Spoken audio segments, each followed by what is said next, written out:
The Battle of Marathon took place in 490 BC during the Greco-Persian Wars, the first Persian invasion of Greece. It was fought between the citizens of Greek city-states, namely Athens and Plataea, against a much larger Persian army. The Persian invasion was a response to Athenian involvement in the Ionian Revolt, an uprising of Greeks in Asia Minor against Persian rule. In 500 BC, the Persian Empire was still young. It was expanding fast, but prone to revolts amongst the peoples it recently conquered. The Persian king, Darius, was a usurper, and he spent considerable time putting down revolts against his rule. The Ionian Revolt arose in a region previously colonized by Greeks and partially influenced by the establishment of Athenian democracy in the late 6th century BC. In 499 BC, the Ionian cities ejected their Persian-appointed tyrants and declared themselves democracies. They then appealed to the states of mainland Greece for support, but only Athens and Eretria offered to send troops. The Athenians and Eretrians had succeeded in capturing and burning Sardis, but they were then forced to retreat. In response to this raid, Darius swore to burn Athens and Eretria, and was determined to take revenge. The Ionian Revolt was finally crushed in 494, and Darius began plans to conquer Greece. In 490, he sent a naval task force across the Aegean Sea. After a successful island-hopping campaign, the Persian force arrived in midsummer, and the Persians proceeded to besiege the city of Eretria.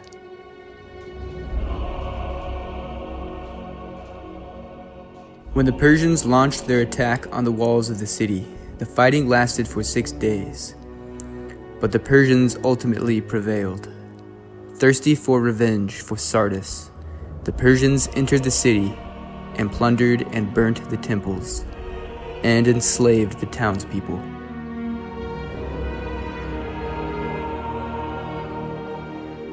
The Persians executed every male citizen, while the women and children were taken as slaves.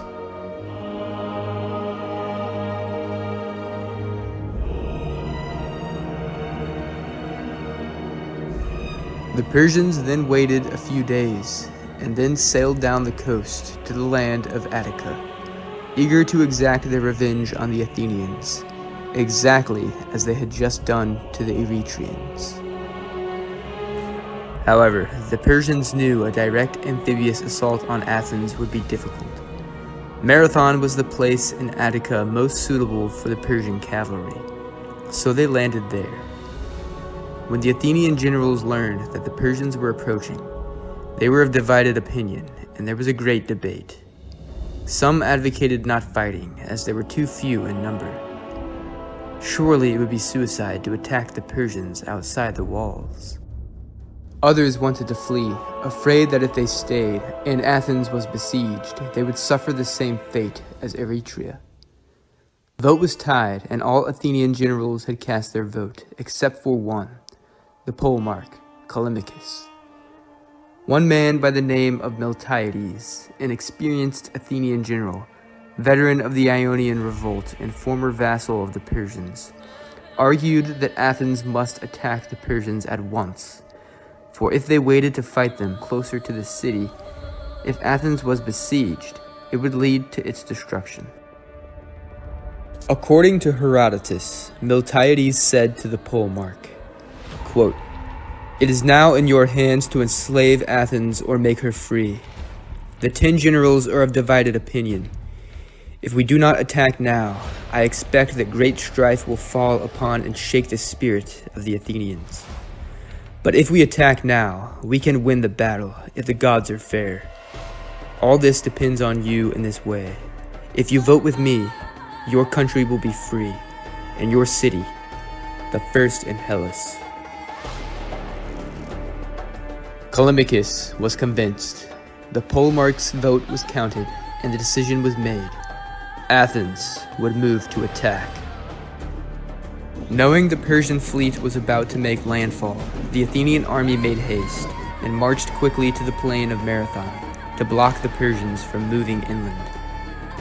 At the same time, Athens' greatest long-distance runner, Philippides, was sent to Sparta with an urgent message: send aid to Athens. Philippides is said to have covered a distance of 150 miles, 240 kilometers, in 2 days, arriving during the festival of Carnea. When he arrived, the Spartans promised they would send help, but they advised they could not march to war until the next full moon, which was at least 10 days away. For the time being, the Athenians would have to hold off the Persians at Marathon alone. Fortunately, the city of Plataea sent 1,000 hoplites to reinforce the Athenians, a gesture which helped bolster the wavering confidence of the Athenians, and won much gratitude from Athens. The Athenians mustered every available fighting-age citizen for the battle, so that only women and children remained behind in Athens. It was all or nothing.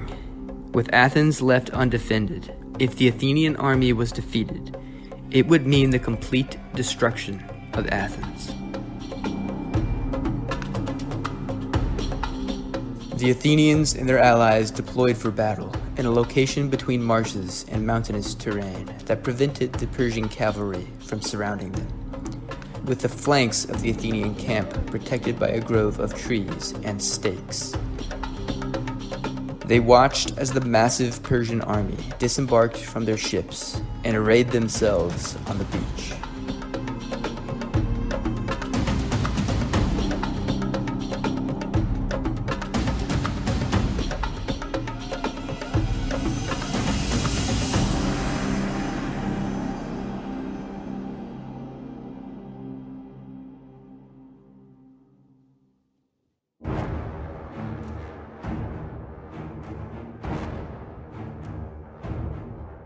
There were 10 Greek generals at Marathon, including generals elected by each of the 10 Athenian tribes.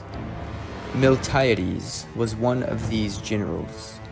Among the others was the polemarch Callimachus, Themistocles, son of Neocles, Aristides the Just, Xanthippus, son of Ariphron, and father of Pericles, Stesilaus, Arimnestos of Plataea, and Senegrius, son of Euphorion.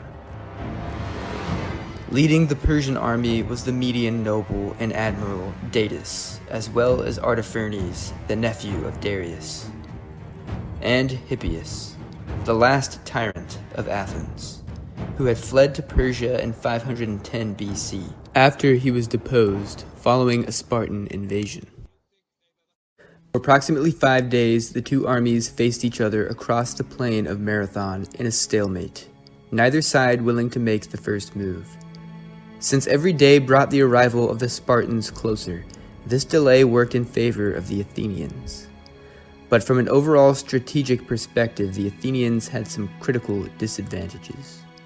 For one, the Persians outnumbered the Greeks by more than 2 to 1, according to Plutarch. The Greek army had 9,000 Athenians and 1,000 Plataeans, while modern historians put the number of Persians at 25,000, including 1,000 cavalry. Furthermore, since no other Athenian army existed, not only was the city of Athens itself left undefended, but the Athenian army, if they were outmaneuvered by the Persians, would be vulnerable to attacks from the rear. The Athenian strategy was therefore to keep the Persian army pinned down at Marathon in order to prevent themselves from being outmaneuvered. Miltiades feared the cavalry of the Persians attacking their flanks and asked for more hoplites to be stationed on the flanks than in the center. The polemarch Callimachus commanded the right wing, and the Plataeans held the left wing. The Athenians initially were content to wait and had no need to seek battle, since they had managed to block the path of the Persians from moving inland. They were hesitant to attack particularly because of the Persian cavalry. The Persians were also hesitant to attack despite their superior numbers, since they would be attacking uphill against superior Greek heavy infantry.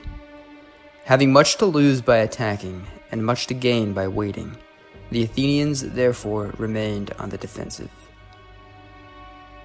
There is some debate among historians about what exactly finally triggered the battle, who attacked first and for what reasons. The following is one of the most likely theories. After 5 days had passed, the Persians received word that the city of Athens was defenseless. So the Persian commander decided to split the army. Some of the Persians, including the cavalry, left and started re-embarking their ships, intending to sail for the city of Athens. Even after the Persian army was split, they still outnumbered the Greeks. But Miltiades saw this window of opportunity. With the city of Athens itself now under threat, it was now or never. He gave the order to attack. The Greeks charged the Persians from over a mile away, 1,500 meters, or 8 stadia. Herodotus' account implies the Greeks ran this entire distance, a feat which many believe to be physically impossible. It is more likely the Greeks walked up until they were 200 meters away, or just outside the maximum range of the Persian archers, and then charged the enemy. Conversely, it is also possible the Greeks sprinted most of the distance in loose formation, and then, once they got close to the Persian lines, reformed into battle formation. Whatever the case, when the Persians saw the line of Greeks running towards them, they were amazed and thought the Greeks to be mad.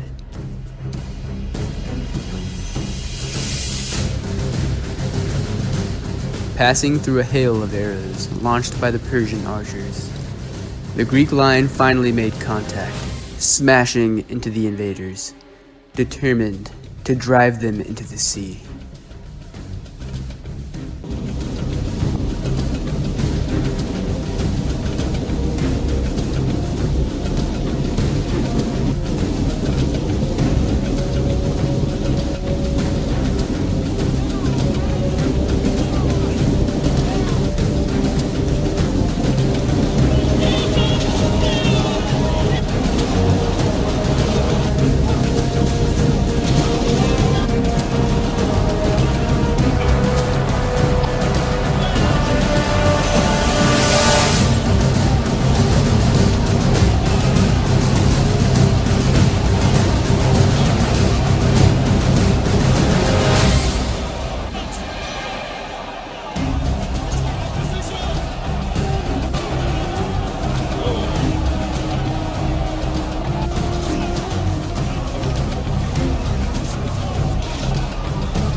According to Herodotus, quote, "They fought a long time at Marathon. In the center of the line, the foreigners prevailed, but on each wing, the Athenians and Plataeans prevailed. In the center, the Greeks were hard-pressed to hold the line, and were initially pushed back by the Persians. But the Greek hoplites on the flanks routed the Persians, who began falling back towards their ships. The Greeks on the wings then turned inwards, intending to surround the Persian center.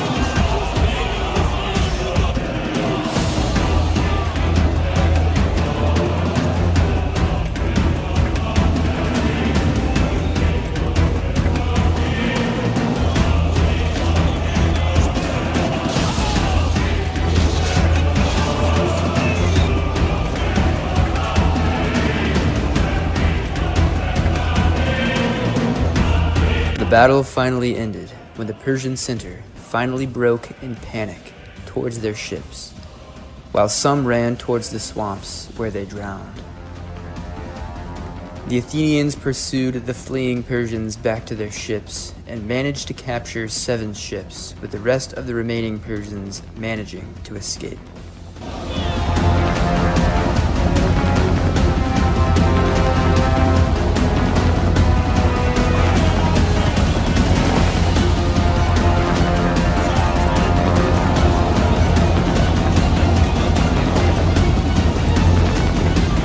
During the pursuit, Synagrius, son of Euphorion and brother of the playwright Aeschylus, charged into the sea, grabbing a Persian ship and started pulling it back towards shore. But a Persian crew member saw him and cut off his hand with an axe, killing him. Callimachus the polemarch, who Herodotus called, quote, a brave man, was also slain. Stesilaus, son of Thrasylaus, was killed. According to Herodotus, 6,400 Persians fell dead on the battlefield. It is unknown how many more perished in the swamps. He also reported that the Athenians lost 192 men and the Plataeans 11. Although the Greeks had won a great victory, they still had to deal with the rest of the Persian fleet, sailing away to attack the undefended Athens directly. And so they marched double time, without pause, back to Athens.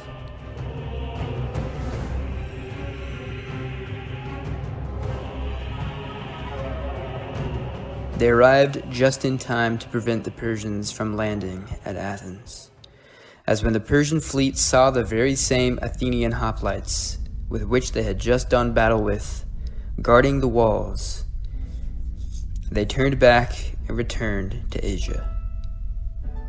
Greece had triumphed.